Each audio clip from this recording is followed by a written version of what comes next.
हमारे दूल्हा सरकार चारों विराजमान है और ये गारी देने का जो ये रीति है, ये जो परंपरा है, इसमें सखियां आगे होती हैं, सारी सरहज आगे होती हैं गारी देने में। आप क्या चलती है कि नहीं चलती? चलती है कि नहीं चलती है ना विवाह के बाद? हाँ तो बताइए कि चलती है। जो चीज ना चले तो फिर हम चलाएं।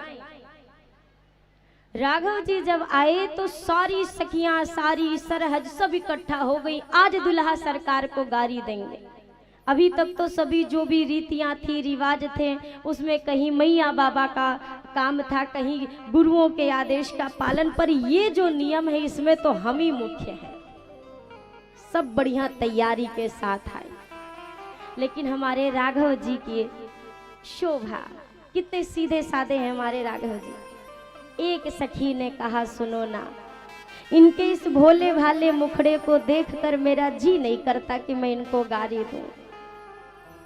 बड़ा दिल को कष्ट हो रहा है, इतने तो ये सीधे साधे हैं। हाँ, गोरख सरकार को गारी दे दो। गोरख कौन? लक्ष्मण भैया, उनको दे दो, उनको देने में नहीं समस्या, इनको नहीं दो, ये सीधे साधे हैं। अब अगर कोई ना बोले, उसी पे सारी चीजें, सारा जितना भी अपने मन की भड़ास है वहां पे निकाल लो, ये तो गलत बात है। ऐसी ना इंसाफी नहीं होनी चाहिए। तो दूसरी ने कहा, अरे सिधाई की तो बात छोड़ दो, हमने सुना है कि ये साक्षात भगवान है, साधारण इंसान नहीं है। और सखी, अगर हम भगवान को गारी देंगी तो हमें दोष नहीं लगेगा? भगवान को गारी देंगे दोष लगेगा कि नहीं लगेगा? नहीं लगता है। कब नहीं लगता है? जब मिथिला जैसा भाव हो जाए, जब वृंदावन की गोपियों जैसा भाव हो जाए, जब नरसिंह मेहता जैसा प्रेम हो जाए, या सूरदास जी के जैसा विश्वास हो जाए, तो दोष भी नहीं लगता है। तब नहीं लगता दोष। गाली गोपियां भी देती थी, गाली सरकार ने मिथिला में भी खाई है, गाली शिशुपाल ने भी दी थी। शिशुपाल की 100 गाली तक बस बर्दाश्त किया, 100वें पे मस्तक उड़ा दिया। और यहाँ तो जिंदगी भर गाली सुनते आए, पर सरकार का मन कभी नहीं भरा, कभी नहीं भरा। मिथिला की एक सखी ने कहा, ये भगवान है, भगवान को गाली देंगे, ये अच्छी बात नहीं है। अरे परमेश्वर को गाली कैसी? ये तो परमेश्वर है। तीसरी सखी ने कहा, होंगे परमेश्वर, अपने अयोध्या के होंगे, हमारे यहाँ के ना है परमेश्वर। एक कहती है, परमेश्वर को गारी कैसी? तब तक दूजी ने बोला, गारी बिना ससुरारी कैसी? अरे वो ससुरार ही क्या, जब दुल्हा सरकार पधारे और सारी सरहज की गारी सरकार को ना मिले, भला वो भी कोई ससुराल होती है? एक यही तो चीज है जो हम दुल्हा सरकार को भेंट में देती हो, दूल्हा सरकार जिंदगी भर याद रखेंगे, यही तो है। अब ये सखियां गारी देने के लिए बिल्कुल सज्ज। अब भोजन परोसने का कार्य शुरू हो रहा है। भोजन में सबसे पहले क्या परोसा गया? हमारे गोस्वामी जी कहते हैं, दाल, चावल और गौ माता का शुद्ध घृत, घी, ये भोजन में परोसा गया है। मिलाकर खाया जाने वाला ये जो भोजन है, ये बड़ा आनंद देता है। दाल चावल एक ऐसा भोजन है, जब तक एक दूसरे में अच्छे से मिल ना जाए, तब तक इसका स्वाद, एक एक कण जब एक दूसरे में मिल जाता है, घुल जाता है, तो इसका स्वाद ही अलग होता है। आज जनकपुर में दाल चावल पहले परोसा गया। क्यों? कहना है मानो कि जिस प्रकार ये दाल चावल एक दूसरे में ओत प्रोत हो गए हैं, एक दूसरे में घुल मिल गए हैं, इसी प्रकार मिथिला और जनकपुर का भाव और प्रेम भी एक दूसरे से जीवन भर ऐसे ही मिला रहे, एक दूसरे में घुले मिले रहें, प्रेम का भाव सदैव रहे। इसीलिए मानो पहले दाल चावल परोसा है। भोजन परोसने के उपरांत अब भोजन आया है, तो अब सरकार के मुखड़े पे तो मोरा सुशोभित है, तो मोरा की लर हटेगी तब तो सरकार भोजन पाएंगे, नहीं तो कैसे पाएंगे? समस्या आएगी। तो राघव जी जब भोजन पाना प्रारंभ करने वाले थे तो राघव जी की जो मोर की लरियां थी, उन मोर की लरियों को ठाकुर जी के कुंडल के पीछे लाया गया। और ज्यों ही कुंडल के पीछे लाया, अब सरकार का मुखड़ा दिख रहा है। अभी तक उतने ठीक से ना दिख रहा था क्योंकि मोर थे। अब ये बिल्कुल सरकार का मुखारबिंद समक्ष है। अब सरकार पाने वाले थे, उसके पहले ये जितनी झरोखे पे खड़ी थी ना गारी देने के लिए, ठाकुर जी ने क्या किया, राम जी ने बस निगाह उठाई और सबको देख दिया। और देखा भर नहीं, मुस्कुरा के देख दिया। गई सब गई, एक नहीं बची। कहाँ गई? खड़ी वही है, पर किसी को सुध बुध नहीं है कि कर क्या रही है। आई थी गारी देने, पर हुआ क्या? राज की बात सुनो सजनी, मंडप में भयो एक अचरज भारी। जीवन बैठे सभी सूत चार, सब नारी चढ़ी मिथिलेश अटारी। पर देखत राम को रूप अनूप, भुलाय गई सुध देखनवारी। और भूल गई अवधेश को नाम, और दिन लगी मिथिलेश ही गारी। अब हुआ क्या, जैसे ही राम जी ने मुस्कुरा के देखा, अवधेश कहते हैं दशरथ जी को, मिथिलेश कहते हैं जनक जी को। जितनी जगह पे सखियों को अपने समधी जी का नाम लेकर गारी देनी थी, वह सारी जगह पे जनक बाबा का नाम लिया।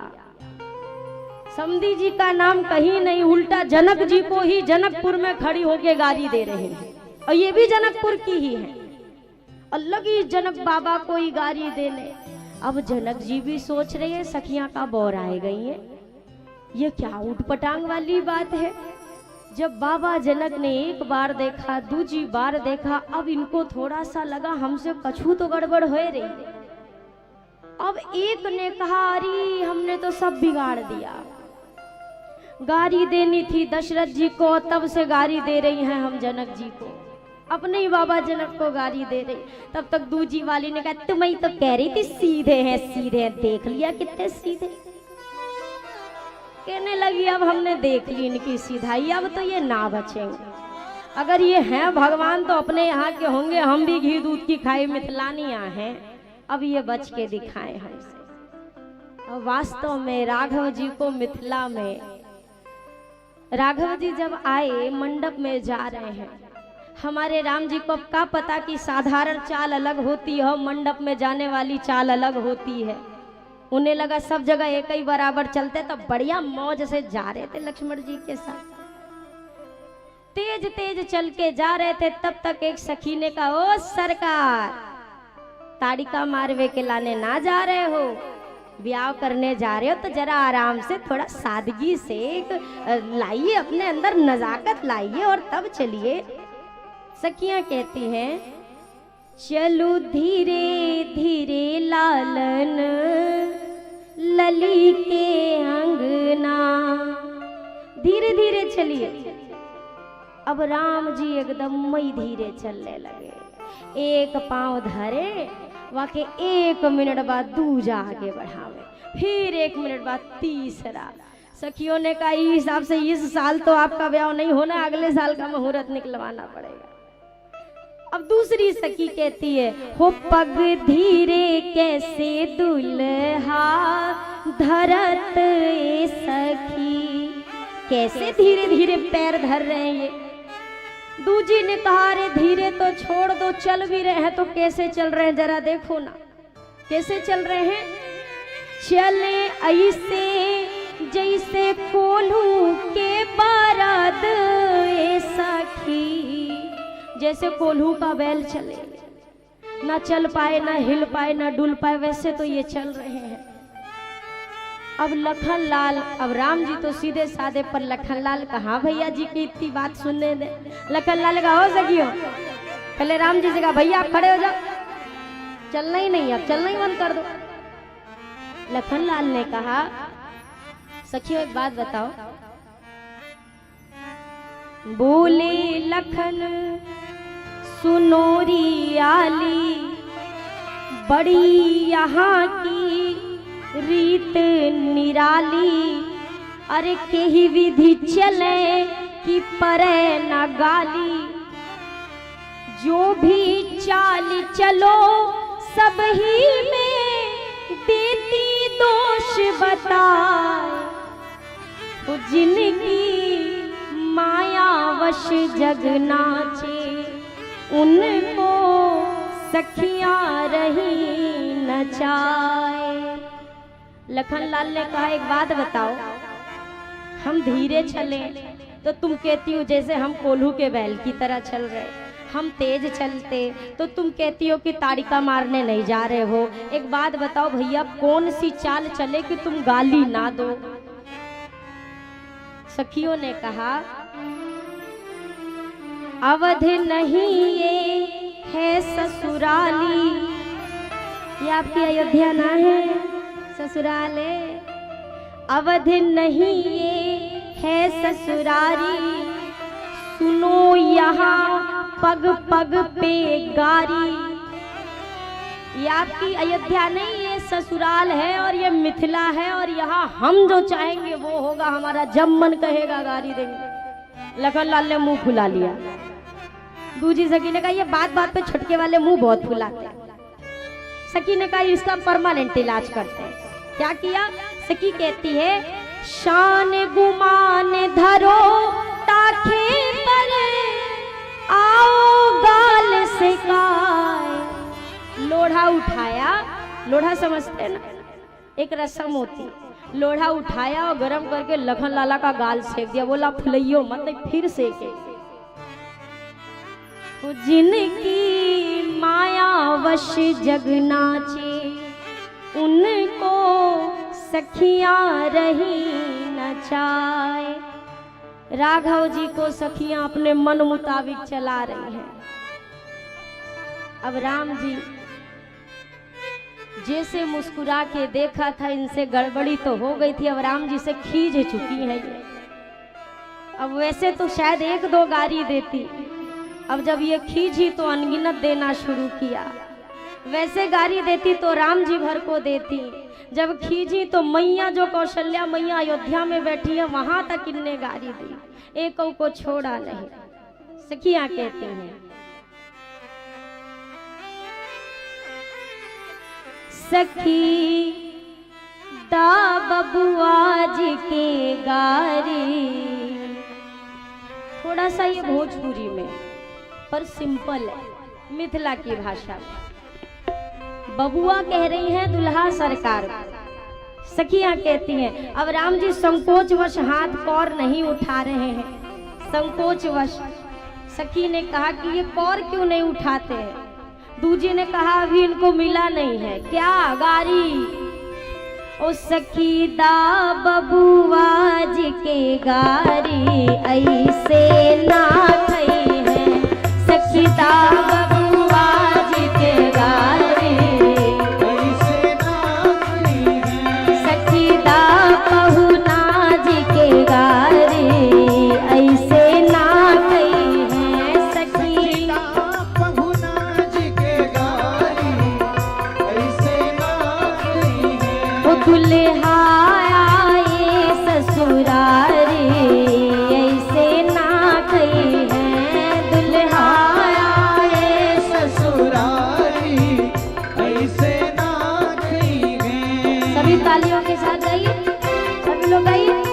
सखी दा बबुआ जी के गारी, ऐसे ना खई है। सखी दा बबुआ जी के गारी, ऐसे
वाली गाली इनके गुरुजी को।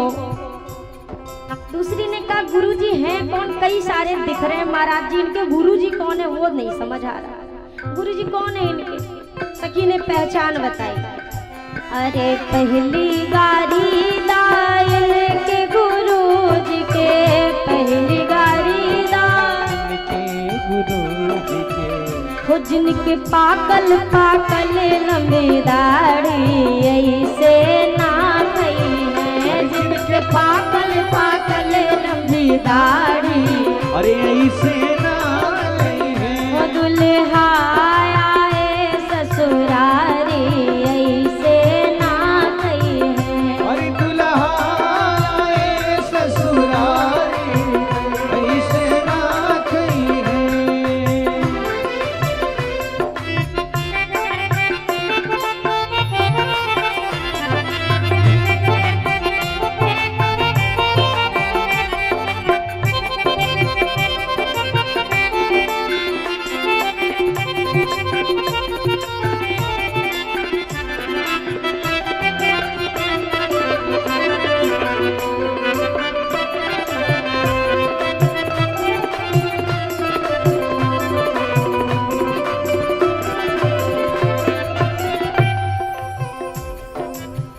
फिर गारी दाइन के पिताजी के, फिर गारी दान, अरे इनके पिताजी के, फिर गारी दान दशरथ के, फिर गारी दान दशरथ जी के, इनके जो आए ना समझी जी, इनके पिताजी, दूसरी गाली उनको, पर उनको क्यों गाली दे?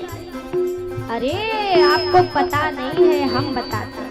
सखियां कहते हैं फिर गारी दान दशरथ जी के, फिर गारी दान दशरथ जी के, एक पुरुष पे तीन तीन नारी ऐसे ना कही है, एक पुरुष पे तीन तीन नारी ऐसे ना कही है, दुल्हा आए ससुरारी ऐसे ना कही है। अरे दुल्हा आए ससुरारी ऐसे ना कही है। अब एक बात बताइए, आपको कोई गाली देता रहे और कहे खाओ, बोले खाओ, कौर उठेगा? अब राघव जी कैसे खाएं? गुरु जी को गारी, पिताजी को गारी, मैंने तो गारी छोटी कर दी है, बहुत बड़ी गारी। अब राघव जी पाई नहीं रहे, अब वैसे भी गारी मिले तो किसके हाथ से कौर उठे। लेकिन अब सखियां कहती हो सरकार, अयोध्या से तो ऐसे आए थे आप, दुबले पतले, कम से कम ससुराल में से तो मोटे होके जाओ, ताकि आपकी मैया जी कहें कि हाँ ससुराल वाले बढ़िया ख्याल रखते हैं हमारे बेटा। हमारे लाल जी देखो ससुरारी से आए तो कितने बढ़िया गोलगप्पे जैसे गोल मटोल होके आए।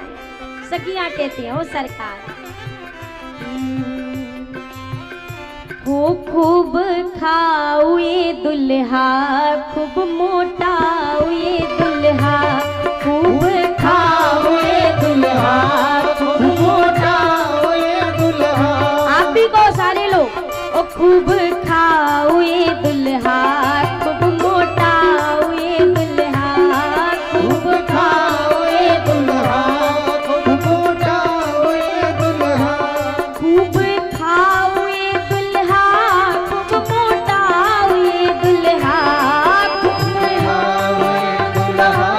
खूब मोटा ये दुल्हा, और आपन चटकल चटकल गाल के फुलाओ ये दुल्हा, आपन चटकल चटकल गाल के फुलाओ ये दुल्हा, हो, आपन चटकल चटकल गाल के फुलाओ ये दुल्हा, आपन चटकल चटकल गाल के फुलाओ ये दुल्हा।